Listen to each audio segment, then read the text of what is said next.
மருத்துவமனையிலே உள்நோயாளியாய் உள்ளவர்களுக்காக ஜெபிக்கலாமா? ஜெபம். பரிசுத்தமும் கிருபையும் நிறைந்த எங்கள் நல்ல தகப்பனே, பரம வைத்தியரையும் கொடான கோடி ஸ்தோத்திரம் ராஜா. அப்பா, எங்களுடைய பரம வைத்தியராக இது இருக்கிறபடினாலே அப்போ அந்த மருத்துவமனையில் அதிக நாட்களாக நோயாளியாய் கஷ்டப்பட்டு கொண்டு இருக்கிறார் ஒவ்வொருவரையும் கர்த்தாவுடைய கருத்தில் கொடுக்கிறேன் ராஜா. நீர் தாமே கர்த்தாவே பரம வைத்தியராய் அவர்களுக்கு அப்பா சுகத்தை கொடுக்கும்படியாய் ஜெபிக்கிறேன். மருத்துவர்களால் அல்ல ராஜா, நீர் தாமே அவர்களுக்கு சுகத்தை தாங்க சிகிச்சை செய்கிற மருத்துவர்களை நீர் ஆசீர்வதிங்க ராஜா. அப்பா, இந்த சிகிச்சையிலே எந்த குறைவுகளும் ஏற்படாமல் பாதுகாத்து கொள்ளுங்க அப்பா. மருத்துவமனையில் அவர்கள் இருந்தாலும் அப்பா அவர்கள் உள்நோயாளியாக இருக்கிறபடினாலே அவர்களுக்கும் கஷ்டம், அவர்களோடு உடன் இருப்பவர்களுக்கும் கஷ்டம்.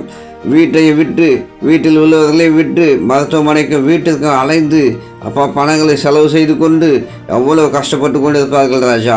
அவர்களை கண்ணீர்களை நீர் காண வேண்டுமாய், அவருடைய சுக துக்கங்களை கர்த்தாவே நீர் காண வேண்டுமாய், நீர் தாமே அவர்களை ஆசீர்வதிக்க வேண்டுமாய் செபிக்கிறேன்.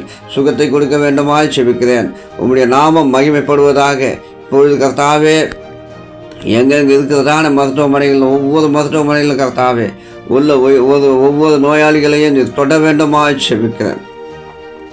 உம்முடைய பரிமள தைலம் பூசப்படட்டும் இயேசுவின் நாமத்தினாலே. உம்முடைய வல்லமை இப்போது அந்த மருத்துவமனையில் உள்ள நோயாளிகள் மேல் இறங்குவதாக. எத்தனையோ ஊழியர்கள் மருத்துவமனை வார்டுகளுக்கு சென்று ஜெபிக்கிறார்கள்.